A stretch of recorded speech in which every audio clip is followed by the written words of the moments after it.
अस्सलाम वालेकुम। CS 609 system programming के बारे में हम फाइनल प्रिपरेशन और MCQ शॉर्ट क्वेश्चन और लॉन्ग क्वेश्चन देखेंगे जी। ठीक है, चलिए अब हम लेक्चर की तरफ चलते हैं। ओके, ये हमारा लेक्चर नंबर 38 है। FAT 32 file system 2। ठीक है, ये वही डायग्राम है जो कि हमने प्रीवियस लेक्चर में देखी थी, लेकिन ये इंपॉर्टेंट है। फाइल ऑर्गेनाइजेशन की उन्होंने बोला हुआ कि डायग्राम बनी हुई थी, इसे लेबल करना था। ये सारा फिल करके उन्होंने फाइनल के क्वेश्चन में पूछा हुआ था। आगे हमारे पास आ गया FAT 32 एंट्री क्या होती है। Each entry 32 bit size but only lower 28 bits are used. ठीक है, हर एंट्री 32 बिट साइज होती है, लेकिन लोअर बिट इसकी 28 बिट है और हाई बिट्स इसकी 4 है, नो टेम्परेड। और रीड हाइट इसकी 4 बिट्स होती हैं। ठीक है, while of the writing height 4 bits are not change. 4 bits इसकी और चेंज नहीं होगी। ये फैट एंट्री इंपॉर्टेंट है, या इसे देख लीजिएगा। उसके बाद जाके फैट फाइल सिस्टम क्या होता है हमारे पास। नॉट फिक्स स्पेस, इसकी जो स्पेस है वो फिक्स नहीं होती। Reserve of root directory. ठीक है, FCB root directory are saved cluster. ठीक है, उन्होंने कहा FCB की जो रूट डायरेक्टरी है वो सेव होती है क्लिस्टर के ऊपर, और ऐसे डिस्कस्ड अर्ली BP। ठीक है, उसके बाद हम आगे स्टार्टिंग सेक्टर फॉर द क्लिस्टरिंग क्या होता है, ये इसका फार्मूला या देख लीजिएगा, वो पूछ सकते हैं क्वेश्चन में। उसके बाद ये सारे प्रोग्राम दिए हुए हैं, इसमें से कुछ भी पेपर में नहीं आता। ये आ गया हमारे पास starting sector of the cluster 2। ये इसका फार्मूला दिया हुआ है स्टार्टिंग सेक्टर का। Reserve plus FAT size static FAT copies plus square bracket cluster hash -2 cluster size. ठीक है, अगर उन्होंने उसको सॉल्व किया हुआ है। ठीक है, उसके बाद ये सारा प्रोग्राम दिया हुआ है। फिर नेक्स्ट हमारे पास आ गया क्लिस्टर विद FCB का। क्लिस्टर लो वर्ड 29 C9 है और क्लिस्टर हाई वर्ड्स हमारे पास ये वाले हैं। ठीक है, उसके बाद हमारे पास आ गया फाइल डाटा सेक्टर क्या होता है। फाइल डाटा सेक्टर क्या होता है, इस तरह से टाइम को रिड्यूस करने से डाटा को स्टोर करते हैं। फाइल सेक्टर क्या होता है, जिसमें टाइम को कम करने के लिए हम डाटा का स्टोर करते हैं और इन्फॉर्मेशन ब्लॉक के अंदर स्टोर करते हैं। ठीक है, जिससे हमारी FS इन्फो ब्लॉक हो जाती है। देखिए, जब हम टाइम कम इस्तेमाल करते हैं और डाटा ज़्यादा स्टोर करते हैं तो फिर हम ब्लॉक्स बना देते हैं। तो इसके लिए ये फार्मूला ये देख लीजिएगा, ये फाइल डाटा सेक्टर का है। ठीक है, using the clyster number above the LSN clyster determine shown the figure. ठीक है, उसके बाद ये उन्होंने पैराग्राफ दिया हुआ है, उसमें उन्होंने इस मुकम्मल पैराग्राफ में बताया कि FAT 32 का साइज़ बहुत बड़ा है। इसके अंदर ही इन्फो ऑपरेशन फैट 16 और फैट 12 आसानी से कैलकुलेट कर लेता है। ठीक है, उन्होंने बोला फैट 32 का साइज़ बड़ा है, इसके अंदर हम कैलकुलेट कर लेते हैं, लेकिन वो हमेशा के लिए स्टोर नहीं होती। जो फैट 32 है उसमें हम ऑपरेशन वैल्यू को कैलकुलेट करते हैं, वो हमेशा के लिए स्टोर हो जाती है। फैट 32 का साइज़ तो बड़ा है, लेकिन इसमें जो कैलकुलेट है वो परमानेंट नहीं रहती, और फैट 32 में जो कैलकुलेशन है वो परमानेंट रहती है। ठीक है, ये आप लोग पढ़ेंगे, इसमें यही बताया हुआ है।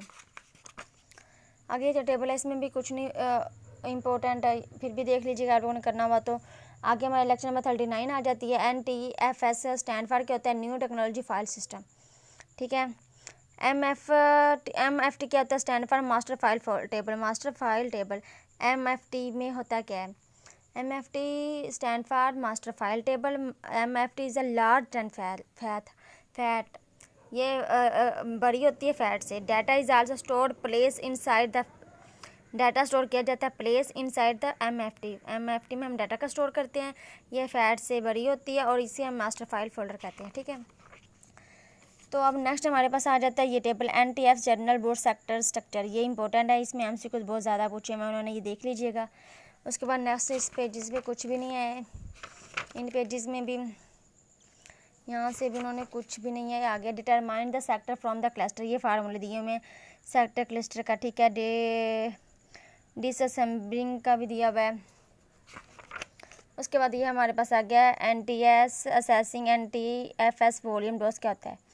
ठीक है, असेसिंग NTFS वॉल्यूम क्या, डोज के अंदर NTFS को असेस नहीं कर सकते। नंबर 1, हम डोज के अंदर इसको एक्सेस नहीं कर सकते। डोज की डिवाइस ड्राइवर के अंदर स्टैंड नहीं कर सकते, जैसे कि MFT। चलिए हम ये देख लेते हैं। NTFS volume can not assess, क्या हम डोज के अंदर असेस नहीं कर सकते, दूसरा से अंडरस्टैंड नहीं कर सकते। MFT में NTFS volume assess dose it will be error invalid media. ठीक है, अगर हम असेस करेंगे तो इसकी जो वैल्यू है वो इनवैलिड आएगी।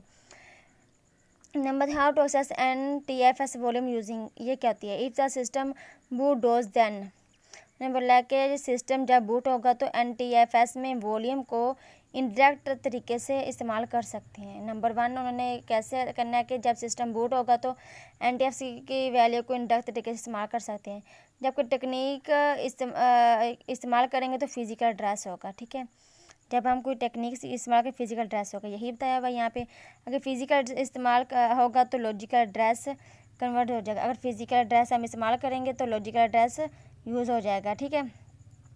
इसी तरह फिज़िकल एड्रेस LSN होता है और लॉजिकल एड्रेस LBA, जो कि हम लोगों ने पहली वीडियो में देखा था। लॉजिकल एड्रेस हमारे पास क्या होता है? LBA और फिज़िकल एड्रेस LSN है, ठीक है। इसी तरह हम देख रहे हैं ट्रांसलेट SLNB क्या होता है? LBA हमारे पास होता है फिजिकल ब्लॉक अनदर पार्टीशन, ठीक है। ये आप स्लाइड देख लीजिएगा अच्छी तरह। यहाँ पे लिखा हुआ है डायरेक्ट मेथड इस्तेमाल होगा तो लॉजिकल एड्रेस होगा, अगर इनडायरेक्ट मेथड इस्तेमाल होगा तो फिजिकल एड्रेस होगा। जबकि डायरेक्ट मेथड इस्तेमाल हो तो लॉजिकल एड्रेस होता है, अगर इनडायरेक्ट मेथड इस्तेमाल हो तो फिजिकल एड्रेस होगा। आगे इस स्लाइड में से कुछ भी इम्पोर्टेंट नहीं है और ये भी स्लाइड भी इम्पोर्टेंट नहीं है, इसमें है ये देख लें। ये देख लीजिएगा डिस्क यूटिलिटीज़ क्या होती हैं। इसमें ब्लॉक साइज होती है, इनिशियल वैल्यूज़ होती है, इंडेक्सिंग ऑप्टिमाइजर यूजिंग होता है, रोटेशन होती है। आगे क्विक फॉर्मेट में क्या क्या होता है ये देख लीजिएगा, इसमें बताया हुआ है। डिस्क पार्टीशनिंग सॉफ्टवेयर क्या होता है और पार्टीशन में डिस्क को किस तरह किया जाता है, कि बोर्ड ब्लॉक बनाए जाते हैं और कैसे कैसे, ये सारा रीड कर लीजिएगा। और ये भी देख लीजिएगा स्लाइड इसके सारे, यहाँ से कोई भी क्वेश्चन नहीं आया, लेकिन आप एक दफ़ा रीड कर लीजिएगा फिर भी। आगे क्रॉस रेफरेंस डीफ्रैगमेंटर, ये इंपॉर्टेंट है, ये आप देख लें। इसको उर्दू में एक्सप्लेन किया हुआ मैं बता देती हूँ, बाकी आप देख लीजिए। डिस्क फ्रैगमेंटेशन अनवांटेड होती है, ठीक है। ये एक सॉफ्टवेयर है, एक्सटर्नल फ्रैगमेंट को रिड्यूस करता है। हेड की कम से कम मूवमेंट होनी चाहिए ताकि सीक टाइम ज़्यादा हो। अगर हेड की मूवमेंट कम होगी तो सीक टाइम ज़्यादा होगा और डाटा एक्सेस ज़्यादा होगा। अगर फ्रैगमेंट की इंक्रीज़ होगी तो सीक टाइम कम होगा तो एक्सेसिंग भी कम होगी। इसी तरह अगर क्लस्टर ज़्यादा होगा तो मूवमेंट कम होगी, ब्लॉक और क्लस्टर के ब्लॉक करीब से करीब होते जाएंगे।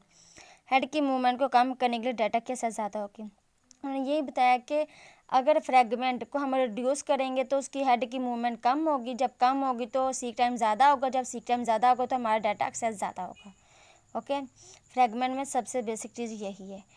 फिर मैं बता देती हूँ कि अगर हमारी फ्रैगमेंट की एक्सटर्नल मेमोरी को हम रिड्यूस करेंगे तो हमारी जो हेड की वैल्यूज़ है कम, वो मूवमेंट कम होगी। जब मूवमेंट कम होगी तो हमारा सीक टाइम ज़्यादा होगा, जब सीक टाइम ज़्यादा होगा तो हमारा डाटा एक्सेस ज़्यादा होगा, ठीक है।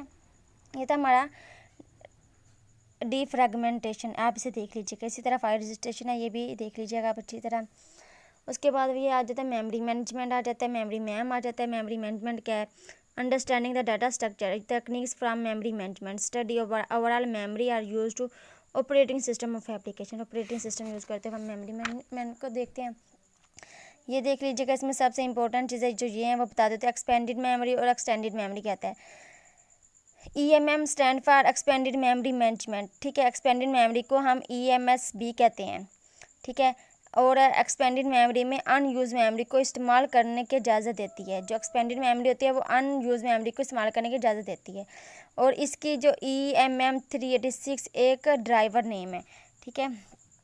एक्सपेंडेड मेमोरी में क्या बोला उन्होंने, ये जो EMM 386 एक ड्राइवर नेम है। इसी तरह एक्सटेंड है, इसका XMS कहते हैं, इसका ड्राइवर नेम होता है और इसे देखा जाता है, ठीक है। अब ये देख लिया एक दफ़ा। उसके बाद नेक्स्ट हम लोग आ गया ड्यूल मोड हायर PC, ठीक है। इसमें बोला हुआ है higher PC can be operate 2 modes, real mode and prototype mode, ठीक है। ये दो मोड है, ये अच्छी तरह कर ले। उसके बाद रियल मोड हमारे पास क्या होता है, रियल मोड में बूट इन रियल मोड होते हैं, ठीक है। आगे LB और RM होते हैं। रियल मोड होता है 22 बिट स्टोर होते हैं, ऑफसेट होते हैं, ठीक है। उन्होंने बोला हुआ यहाँ पे कि 1 MB को असेस करते हैं तो RM ऑपरेटिंग सिस्टम डोज को इस्तेमाल करते हैं। इसमें 1 MB हम इस्तेमाल किया जाता है और इसमें डोज सिस्टम इस्तेमाल होता है और इसमें ऑपरेटिंग सिस्टम इस्तेमाल होता है और इसमें होल मेमोरी असेस होती है। इसमें होल मेमोरी यूज़ होती है और इसमें ऑपरेटिंग सिस्टम यूज़ होता है। प्रोटेक्ट मोड होते हैं, फिजिकल लेवल होते हैं, ठीक है। ये हाईलाइट किया हुआ है, ये सारा आप लोग देख लीजिएगा। उसके बाद नेक्स्ट हमारे पास आ जाए मैनेजमेंट ऑफ डोज, ठीक है। ये देख ले, डोस मेमोरी मैनेजमेंट से पहले 640 KB लेती है, ठीक है, और 64 KB 2 ड्राइवर इंस्टॉल करने में लगाती है। इससे सबसे छोटा ग्रुपिंग में बाइट नहीं देते, ठीक है।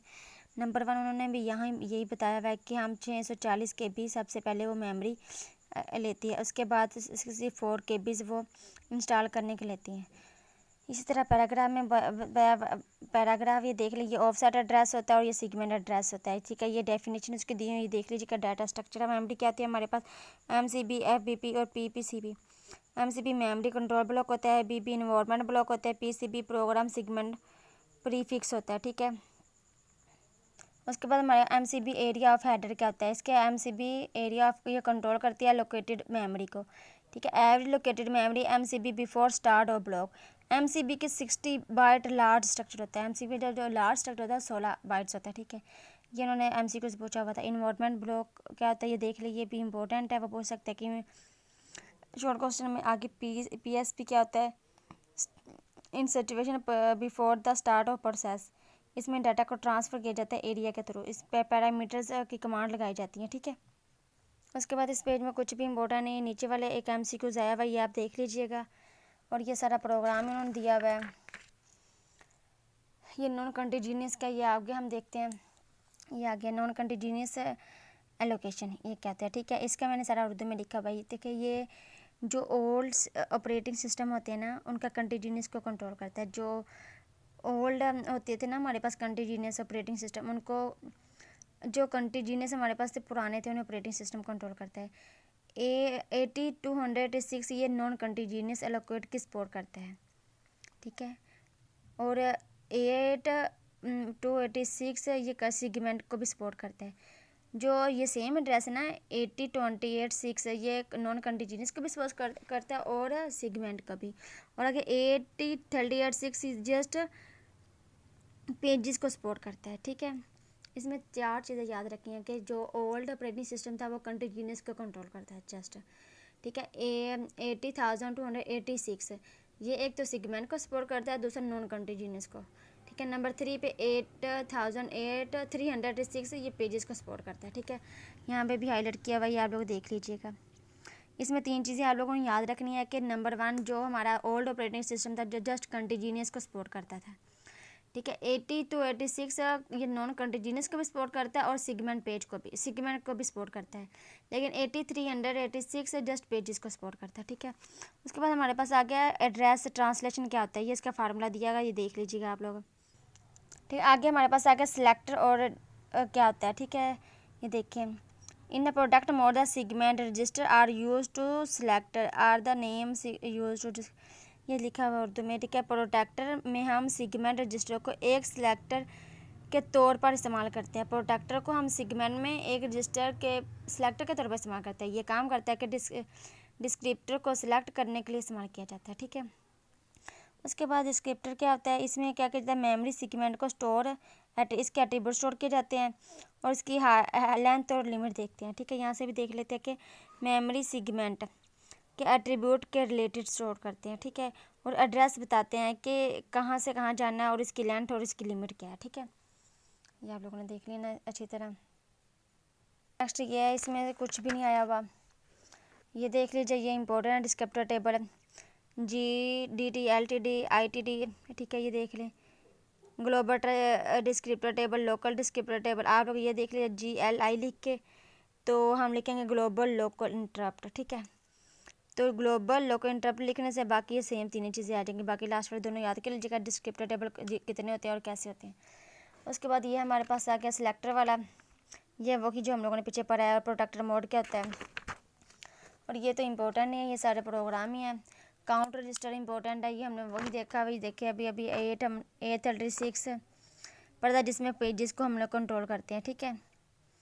आगे आगे मूविंग प्रोटेक्टर मोड, ये छोड़ते आगे वायरस पे आ जाए। वायरस का उन्होंने बोला है, वायरस की 3 टाइप्स हैं, डोरमेंट, एक्टिवेशन और इन्फेक्शन, ठीक है। पहली जो वायरस है, ऐसी वायरस जो खुद से ही छुपा लेती है। और डोरमेंट वायरस ऐसी वायरस होती है जो खुद से छुपा लेती है और इसको एक्टिवेट देखते रहते हैं, ठीक है। एक्टिवेशन वायरस कहते हैं ऐसी एक्टिवेशन वायरस जो हमारे डाटा को लॉस कर देती है, ठीक है। और नंबर 3 पे जो वायरस है इन्फेक्शन, ये ऑपरेशन डिस्क के दौरान या किसी भी चीज़ में आ जाए उस डाटा को लॉस कर देती है। ये आप लोगों ने वायरस की इसकी एग्जाम करनी है अच्छी तरह, ठीक है। उसके बाद ये टाइप्स ऑफ वायरस की कितनी टाइप्स है, 3 टाइप्स है, partition, table virus, boot sector and file virus, ठीक है। ये इसके स्लाइड्स है, ये देख लीजिएगा। पास में कोई भी है ना, ये भी पेपर में कोई रिपीट हो रहा है। आगे फाइल वायरस क्या होता है, ठीक है, ये किस तरह फाइल को किया जाता है। आगे कॉम फाइल क्या होती है, ये देख लें। कॉम फाइल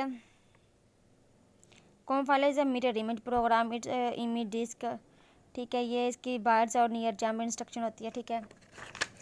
ये और उसके बाद ये सारी स्लाइड्स हैं, ये इंपॉर्टेंट नहीं है, ठीक है। ये आप लोग इन्हें देख लीजिएगा। ये फाइल वायरस वाली लास्ट वाली देख लीजिएगा, ठीक है। ये था हमारा लेक्चर नंबर 45 CS609, ठीक है। तो जिसके हमने ये फाइनल प्रिपरेशन की इंपॉर्टेंट चीज़ें बता दी गई हैं, तो आप इन्हें करने से इंशाल्लाह आप लोगों का पेपर अच्छा हो जाएगा। ओके, अल्लाह हाफिज़।